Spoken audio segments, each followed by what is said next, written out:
Evangelho, sexta-feira da 21ª semana do Tempo Comum, memória de Santa Mônica. O Senhor esteja convosco, Ele está no meio de nós. Proclamação do Evangelho de Jesus Cristo, segundo São Mateus. Glória a vós, Senhor. Naquele tempo, disse Jesus a seus discípulos esta parábola. O reino dos céus é como a história das 10 jovens que prepararam suas lâmpadas de óleo e saíram ao encontro do noivo. 5 delas eram imprevidentes e as outras 5 eram previdentes. As imprevidentes pegaram as suas lâmpadas, mas não levaram óleo consigo. As previdentes, porém, levaram vasilhas com óleo junto com as lâmpadas. O noivo estava demorando e todas elas acabaram cochilando e dormindo. No meio da noite, ouviu-se um grito. O noivo está chegando, ide ao seu encontro. Então as 10 jovens se levantaram e prepararam as lâmpadas. As imprevidentes disseram às previdentes, dai-nos um pouco de óleo, porque nossas lâmpadas estão se apagando. As previdentes responderam, de modo algum, porque o óleo pode ser insuficiente para nós e para vós. É melhor irdes comprar aos vendedores. Enquanto elas foram comprar o óleo, o noivo chegou, e as que estavam preparadas entraram com ele para a festa de casamento, e a porta se fechou. Por fim chegaram também as outras jovens e disseram, Senhor, Senhor, abre-nos a porta. Ele, porém, respondeu, em verdade eu vos digo, não vos conheço. Portanto, ficai vigiando, pois não sabeis qual será o dia nem a hora. Palavra da salvação. Glória a vós, Senhor. Sexta-feira da 21ª semana do Tempo Comum, hoje, memória de Santa Mônica. Em nome do Pai, do Filho e do Espírito Santo. Amém. Queridos irmãos e irmãs, a Santa Liturgia de hoje nos leva para o 25º capítulo do Evangelho de São Mateus. E vamos ouvir a primeira parte desse Evangelho, a narrativa do versículo 1 ao versículo 13, a conhecida parábola das 10 virgens. O conjunto de parábolas narrados pelo Senhor durante esses 2 capítulos, o 24º e o 25º, que estamos acompanhando, são as parábolas relacionadas ao reino dos céus. Elas têm, como já tivemos a oportunidade de comentar, um significado escatológico. Fala sobre as últimas coisas, ou seja, fala sobre o julgamento final, fala sobre o tempo em que nos apresentaremos diante de Deus, levando até Ele a história da nossa alma, a história da nossa vida. E olha que bela graça a Santa Liturgia nos entrega hoje, dando a oportunidade de celebrarmos a memória de Santa Mônica exatamente no dia em que ouvimos a parábola das 10 virgens. Mas por que, Padre? Santa Mônica, antes de mais nada, é importante dividir isso com vocês, é a padroeira das mães cristãs. Então, todas as mães cristãs são chamadas a pedir a intercessão de Santa Mônica. Mas por que, Padre? Bom, no livro chamado As Confissões, onde Santo Agostinho conta a sua história de vida, conta o seu testemunho pessoal, nós tivemos a oportunidade de conhecer a história dessa santa mulher. O seu próprio filho testemunha a história de santidade de sua mãe. E se distinguem 3 coisas na vida de Santa Mônica, se nós podemos dizer. A primeira delas é a sua grande confiança e temor a Deus. Santa Mônica confiava todas as dores da sua vida nas mãos do Senhor. Antes de seu filho, ela foi cristã. Seu marido não seguiu a fé cristã de imediato, mas viveu um itinerário de conversão e morreu em comunhão com Deus nos últimos dias de sua vida, graças ao grande coração oblativo e resignado dessa sua esposa, a quem ele tanto fez sofrer, como daqui a pouco vamos ouvir num trechinho do livro das Confissões, onde Santo Agostinho conta para a gente. Mas o ponto central para a santidade de Santa Mônica foi como ela viveu esse sofrimento. Como sempre na nossa vida cristã, estamos diante da imperfeição dos nossos irmãos e convivendo com eles, aprendemos a reconhecer essa realidade e a acolhê-los também com essa realidade. Como assim, Padre? Não aprovamos o pecado, nem aprovamos toda vez que uma pessoa escolhe agir longe do propósito de Deus. Mas escolhemos amar aquela pessoa até mesmo quando ela está na pior experiência possível para si, que nesse caso é a ruína do pecado. Deus não abandona a cada um de seus filhos. Mesmo que eles enveredem pela estrada da sombra da morte, o Senhor continua zelando por eles e chamando-os incessantemente à conversão. Mônica entendeu isso. Entender isso do ponto de vista teórico, olhando apenas para as faculdades da alma e para as disposições que trazemos no coração ao desejo do bem, é uma coisa. E entender isso sobre a carne, como costumamos dizer, ou seja, no decurso de nossa vida, através de nossas escolhas e fazendo com que a nossa vida se oriente sobre essa verdade, é toda uma outra coisa. Tem uma exigência muito maior. Dizer que amamos um filho é uma coisa. Ver esse filho perdido no mundo das drogas ou entregue à violência desse mundo através de uma vida completamente desregrada e sem uma base de princípios e valores é uma angústia completamente diferente. E ao escolher entregar-se por esse filho, e ao escolher, como desde o primeiro momento em que o gerou, viver por ele e para conduzi-lo no caminho de Deus, para conduzi-lo àquele que realmente pode libertá-lo de todas essas amarras e fazer com que ele conquiste a felicidade e viva de maneira digna. Assim uma mãe se empenha, assim Santa Mônica se empenhou para que seu filho pudesse chegar até Deus. Assim também as mães cristãs muitas vezes se empenham por seus filhos. Assim Santa Mônica se empenhou pelo seu marido, que não buscava a Deus, mas que aos poucos foi encontrando na sua esposa, a quem ele tanto feriu, os sinais da presença de um Deus que nos salva. A alegria de Santa Mônica não era apenas ver cessar os sofrimentos causados por seu esposo contra ela e a família. Atenção, ver esses sofrimentos cessarem é claro que é um desejo de bem, é claro que traz serenidade e paz e precisa ser assim vivido esse desejo. Mas mais do que cessar o sofrimento em casa por causa das atitudes pouco equilibradas de seu marido, ela buscava ver aquele homem se tornar um homem de Deus. Para quem recolhia os intempérios dele no cotidiano, vê-lo como homem de Deus seria realmente um milagre para além dos milagres. Não é verdade? Entretanto, pela sua fé, Mônica esperava aquilo. Mas não esperava só por um bem-querer sobre isso, mas esperava como promessa de Deus que ela havia recolhido. Que nenhum daqueles que lhe fosse confiado o Senhor perderia.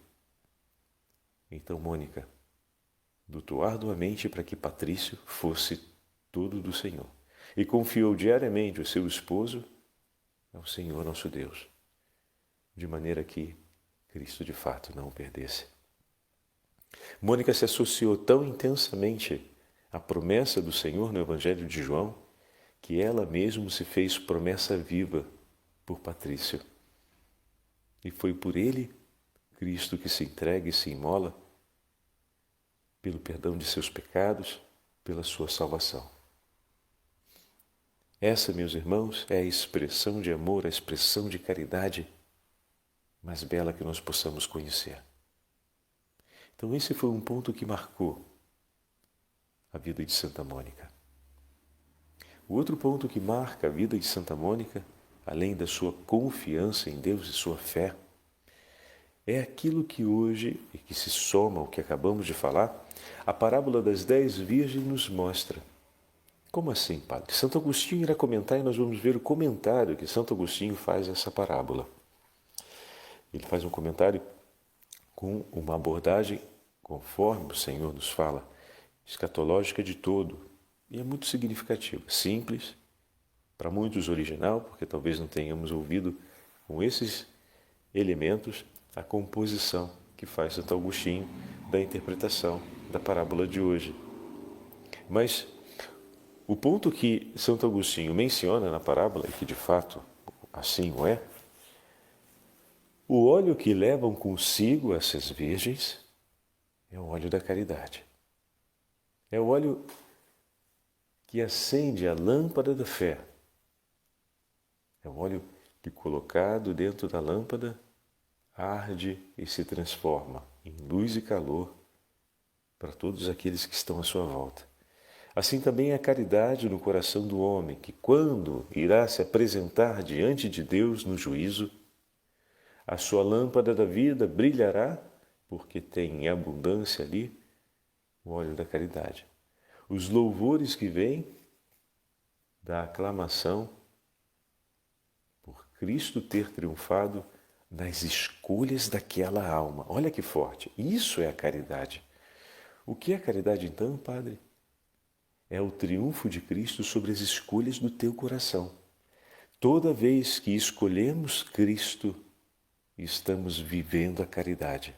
Toda vez que escolhemos o que o Senhor nos propõe, escolhemos a vontade de Deus, colocamos em prática a caridade, porque jamais a vontade de Deus caminha e percorre o tempo sem levar à plenitude do exercício do amor.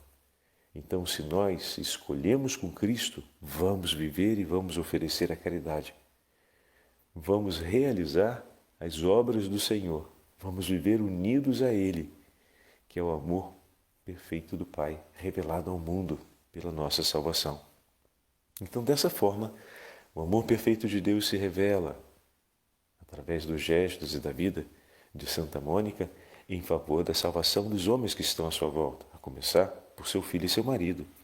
Mas depois de ter sido batizada, Santa Mônica, podemos dizer assim, começou a viver em comunidade. Santo Agostinho vai fazer essa referência. Comunidade aqui não é como nós entendemos hoje, as comunidades de vida consagrada, as pequenas comunidades, mas a comunidade dos cristãos era aquela aliança de vida que os cristãos tinham entre si, que por onde passassem e onde estivessem, mutuamente se ajudavam e se uniam para realizar a prática das boas obras.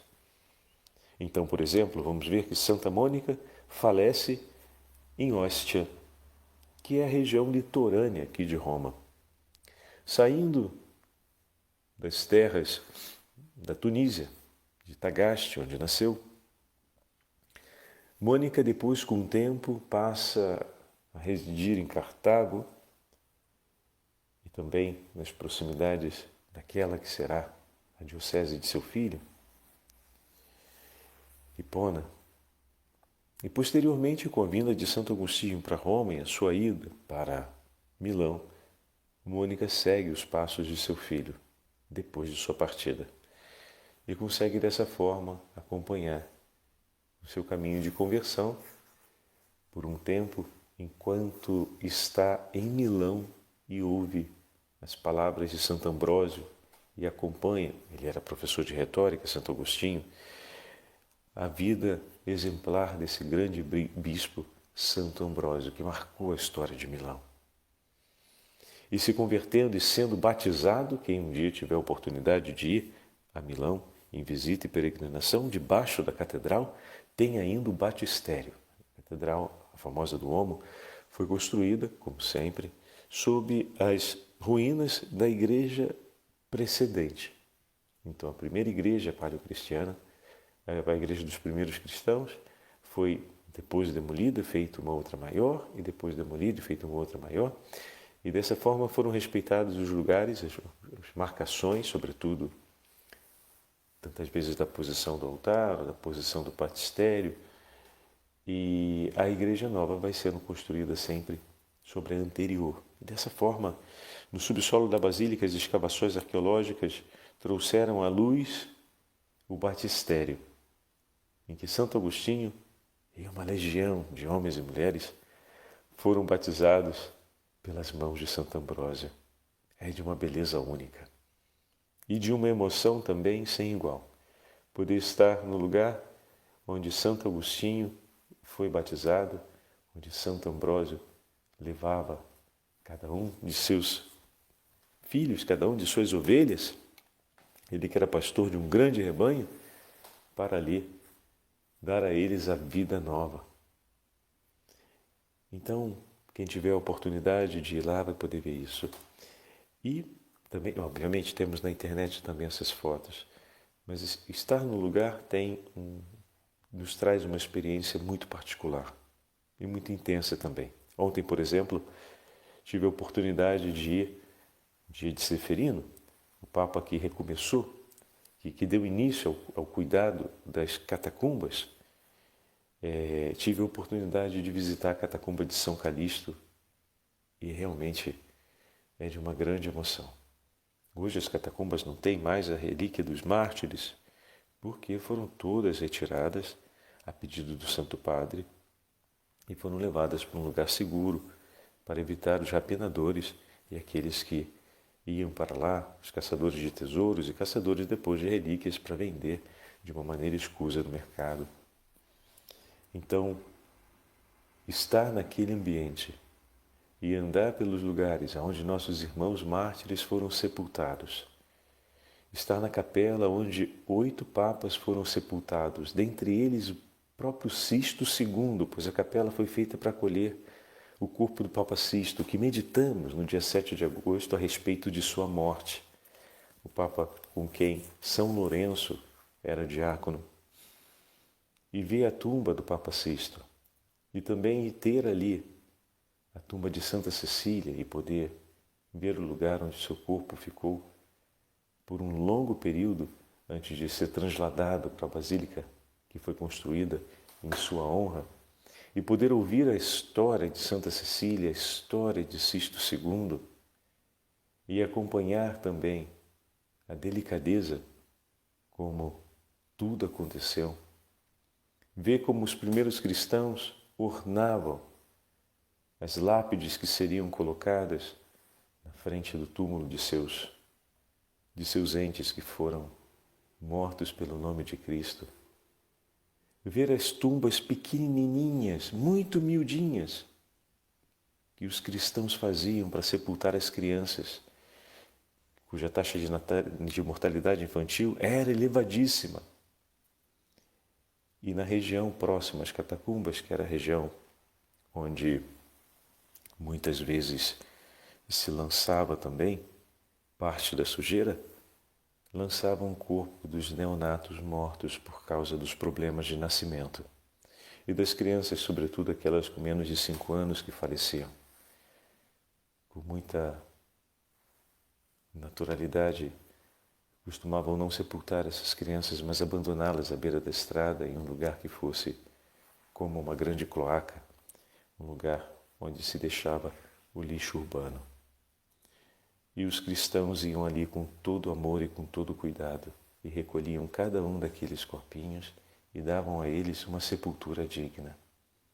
E rezavam na intenção daqueles que ainda não tinham recebido o batismo. E ver aquelas diversas tumbas pequenininhas, um pouco maior do que um palmo de minha mão, e profunda talvez 1,5 palmos, ou muitas vezes 2 palmos, e ali eram colocados três corpinhos. E eram velados, e se colocava então uma lápide diante, ou com um desenho, ou com um símbolo que indicasse que aqueles dali não foram mais abandonados, mas foram recolhidos para juntos daqueles que entregaram a vida por Cristo. Vocês percebem a beleza desse detalhe? Aqueles que foram outrora deixados para trás, lançados fora, foram amorosamente recolhidos e colocados junto ao túmulo dos mártires.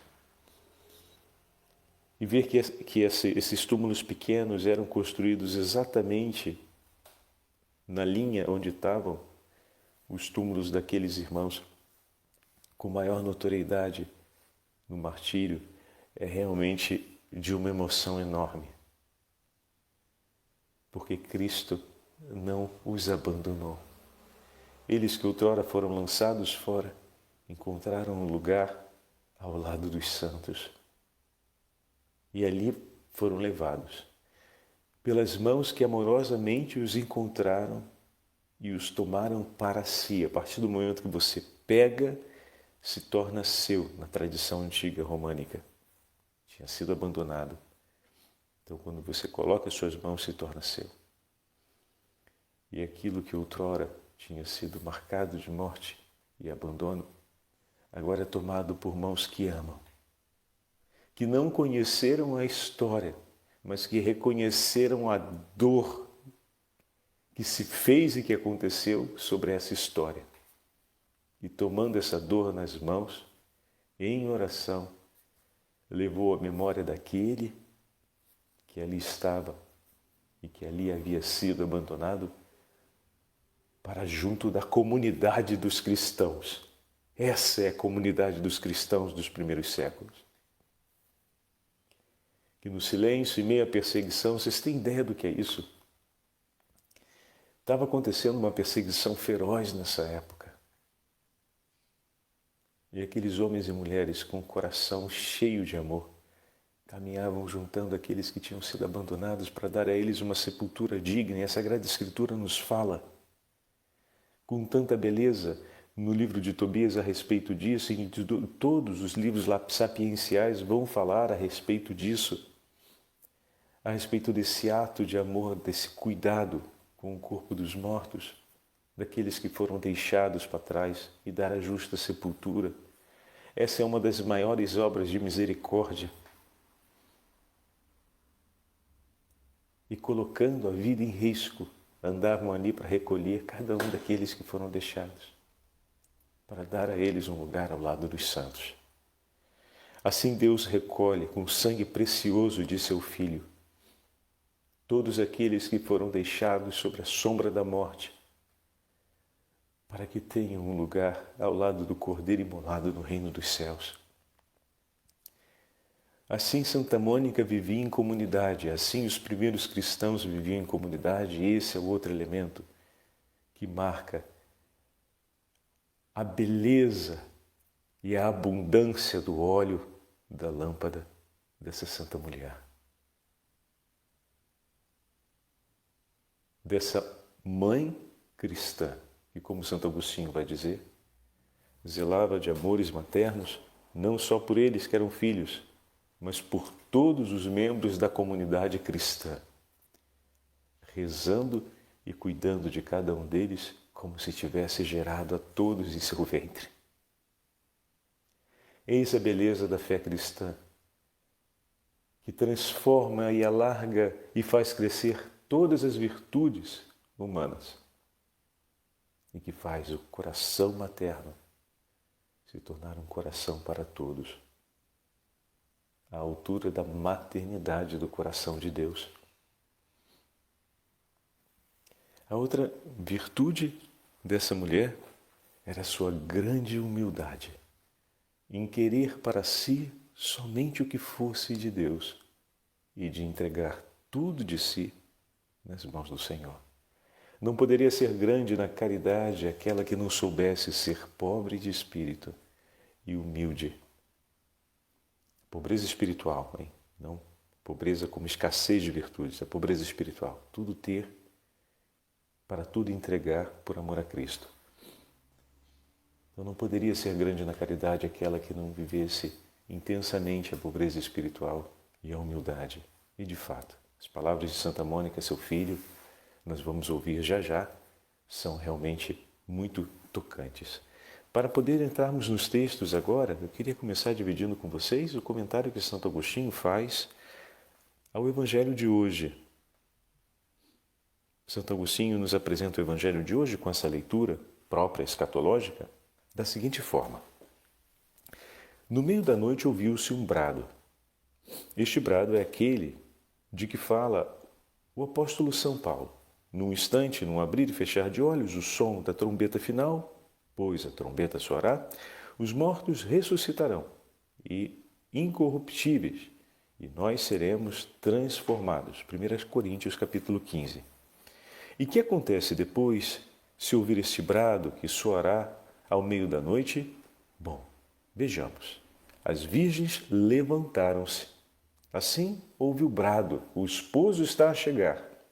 E as virgens levantaram-se. Então aqui vocês já estão vendo que a gente está fazendo a transposição da imagem do Evangelho de hoje com a ressurreição dos mortos no juízo. E o que acontecerá? O que quer dizer isso, então? O próprio Senhor nos explica. É chegada a hora em que todos os que estão nos túmulos hão de ouvir a sua voz e sairão para encontrar o esposo. João capítulo 5. O que querem dizer essas palavras, então?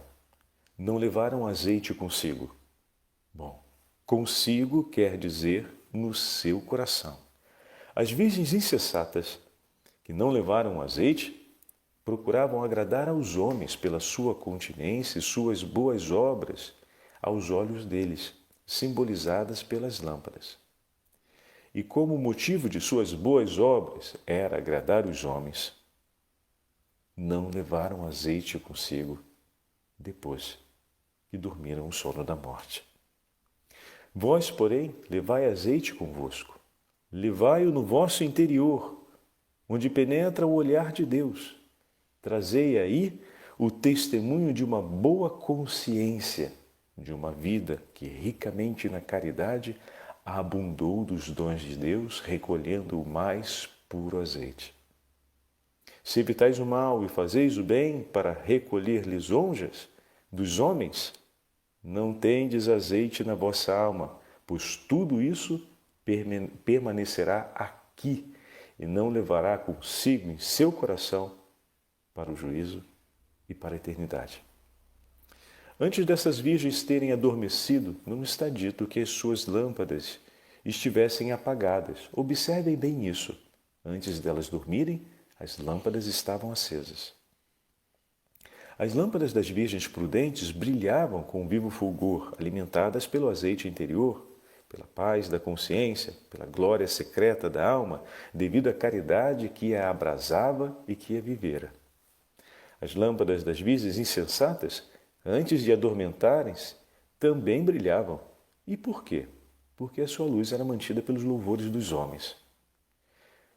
Quando então adormeceram e quando se levantaram, ou seja, isto é, na ressurreição dos mortos, começaram a pegar nas lâmpadas, ou seja, a preparar as contas que deveriam prestar a Deus pelas suas obras. E o que acontece então? A essa altura, já não havia ninguém para lisonjear e elogiar aquelas 5 virgens imprudentes. Elas tentaram, como sempre tinham feito, brilhar com o azeite alheio, viver das lisonjas dos homens. Dai-nos do vosso azeite, porque as nossas lâmpadas estão a apagar-se. E não tinham de onde encontrar, porque já estavam diante do tempo do juízo. Aquelas que cultivaram a vida na caridade tinham para si, mas como poderiam dividir com o outro aquilo que era o tesouro que estava reservado em sua alma? O azeite é a história de sua vida e de como a viveu. Bonito texto, não é verdade? Nos dá uma percepção bem nova, porque muitos de nós não pensamos nessas categorias quando fazemos a leitura escatológica do texto. Mas olha que grande verdade. Tudo aquilo que buscamos como louvores nesse tempo, permanece nesse tempo. Levaremos para a eternidade tudo aquilo que vivemos em nome do Senhor e que vivemos inspirados e ao mesmo tempo, inspirados por Deus e ao mesmo tempo para render glórias ao Senhor. Agora passo a leitura de dois textos de Santo Agostinho, do sermão das Confissões de Santo Agostinho, não mais do sermão, da sua obra As Confissões. O primeiro fala a respeito do testemunho de Santa Mônica e o segundo é o testemunho de Santo Agostinho, contando a experiência da partida de sua mãe. Vamos lá. Mônica superou infidelidades conjugais sem jamais hostilizar, demonstrar ressentimentos contra o marido por causa disso. Esperava que tua misericórdia, Senhor, descesse sobre ele, para que tivesse fé um dia em ti e se tornasse casto e finalmente santo, como lhe é agradável aos olhos. Embora de coração afetuoso, ele encolerizava-se facilmente e por coisas de pouca importância. Minha mãe havia aprendido a não contrariar com atos ou palavras quando o via irado. Depois, porém, que ele se refazia e se acalmava, ela se aproximava e procurava o momento oportuno para mostrar-lhe como se tinha irritado sem refletir. Sempre que havia discórdia entre pessoas, ela procurava, quando possível, mostrar-se conciliadora, ao ponto de nada referir de um a outro, senão o que podia levá-los a se reconciliarem novamente. Educar aos filhos, gerando-os de novo tantas vezes quanto os visse afastados de si, afastados de ti, Senhor. Enfim, ainda antes de adormecer para sempre no Senhor, quando já vivíamos em comunidades, depois de ter recebido a graça do batismo, ela cuidou de todos e com tanto afeto, como se nos tivesse gerado a todos, servindo a todos nós, como se fosse filha de cada um e sendo por todos uma terna mãe. Que bonito o testemunho de Santa Mônica, não é verdade, meus irmãos? E agora, por ocasião de sua partida, Santo Agostinho nos escreve como foi a experiência de ver essa mãe que o conduziu para junto de Deus, seguir ela mesma para junto do Senhor. Estando bem perto o dia em que ela deixaria esta vida, dia que conhecias e que nós ignorávamos, Senhor, aconteceu, por oculta disposição tua, como penso, que eu e ela tivéssemos sentados sozinhos perto da janela que dava para o jardim da casa onde nós tínhamos hospedado, lá junto de Hóstia Tiberina.